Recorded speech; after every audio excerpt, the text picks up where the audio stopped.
This is a perfect smell.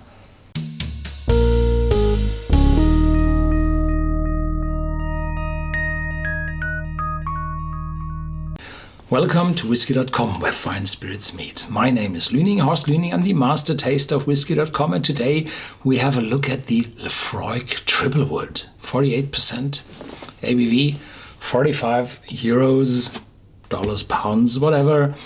And the Laphroaig Triple Wood appeared in 2010, 2011, I think. And it matures in 3 different casks, and therefore it carries the name Triple Wood. Triple matured in ex-bourbon barrels, quarter casks. Please have a look at the quarter cask video where I explain what a quarter cask is. It's a small cask with 120 to 150 liters content, which means 30 to 40 gallon, which brings a lot of oak influence into the whiskey in a short time.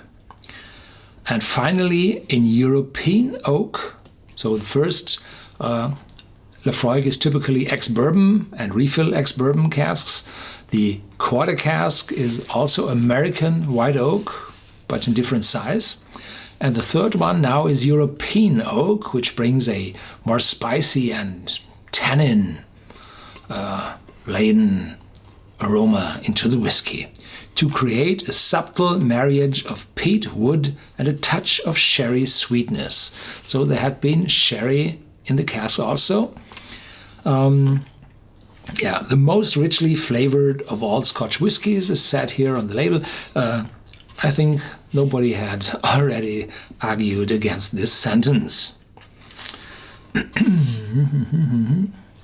We use 3 types of barrel to create this unique blend of our signature peat smoked liquid with softer notes of fruit and spices. Please note, the blend means this is a blend between casks of the same distillery, so it's still called single malt. After first maturation in hand-selected ex-bourbon barrels, well, did they select the most intense ones, or did they select the less intense ones? Because they can enrich these missing oakiness by the quarter cask and sherry cask. Who knows? The liquid is transferred to smaller 19th century style quarter casks to impart extra depth and fullness. The 19th century style means these smaller quarter casks could be used to transport whiskey on mules. So 1 cask on the left side, 1 on the right side, and this was enough for a mule. To impart extra depth and fullness. Finally, the large size of the European oak cask, known as butts, typically 500 liters. So you fill 4 of those quarter casks, 120, 240, yes, 4 of those quarter casks into 1 sherry butt.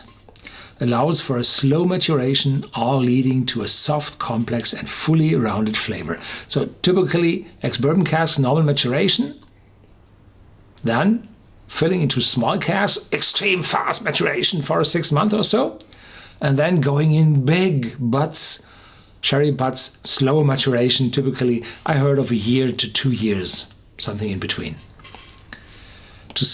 Leading to a soft, complex, and full rounded flavor. Please note that any cloudiness when mixed with water is normal for a non-chilled filtered whiskey. So it's unchill filtered, but artificially colored to cover differences between those batches. More to see. Established 1815. The legislation on the Isles were different to those on the Highlands. So the arm of the kings did not reach out to those remote islands. Yeah.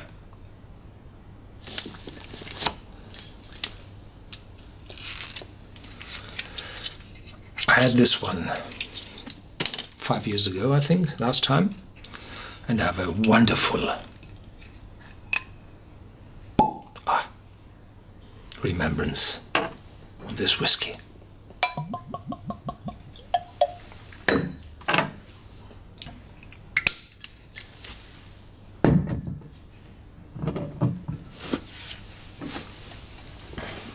You see already this darker color from the sherry casks.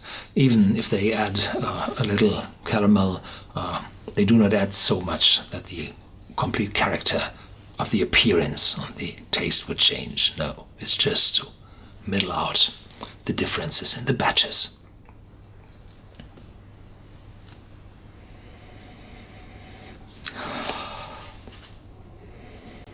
This is a perfect smell. Not too strong smoke. Yeah, some phenolic notes coming with.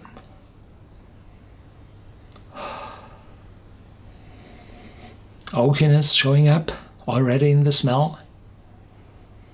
And some mild sweetness, and this might be the sherry. There's a steady competition between the smoke, the spiciness, and the fruitiness and the sweetness. Wonderful. I had the memory, or my memory suggested me there will be a lot of smoke in it. Well, I had the quarter cask already today, so my smelling receptors are already covered with smoke particles, yes. I used to smoke, yeah, and now there's coming more. And then some vanilla showing up.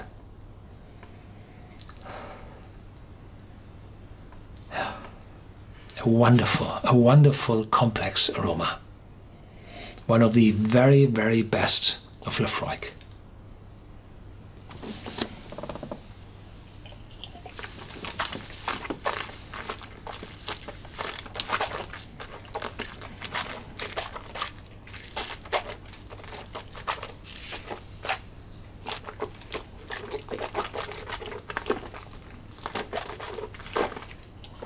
A really big volume, sweet, mouth-watering, and now spiciness coming up. No bitterness at all. Oakiness. Sherry sets a counterpoint. And now also in the aftertaste, still some smokiness, some ash. And this phenolic taste is not that present in the aftertaste as it is on the nose. The alcohol is very mild, even at 48%, because Laphroaig has, well, pot stills which are very much constricted above the pot before the neck starts to rise, and with this constriction there is a steady alcohol column. The fumes are steadily in this long neck, and so the alcohols separate very good from the sharp substances.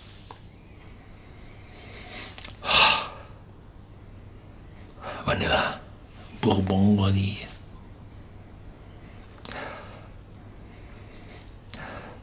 And a little spiciness from the wood, and there was a hint of cinnamon. Just a flash. Yeah, vanilla shining through, quite strong. Yeah.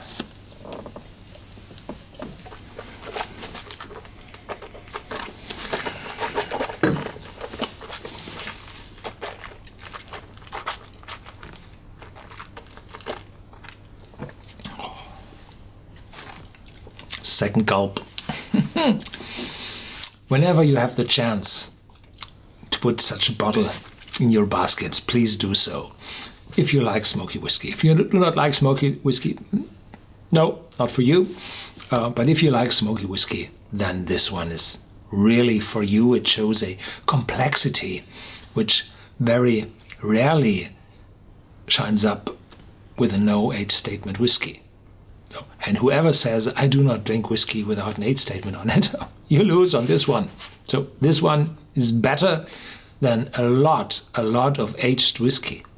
really. So you can't pass this bottle if you like smoky whiskey. There's more to come. Stay tuned and feel free to discuss this bottle with me on our vlog on Whisky.com. Thank you very much for watching.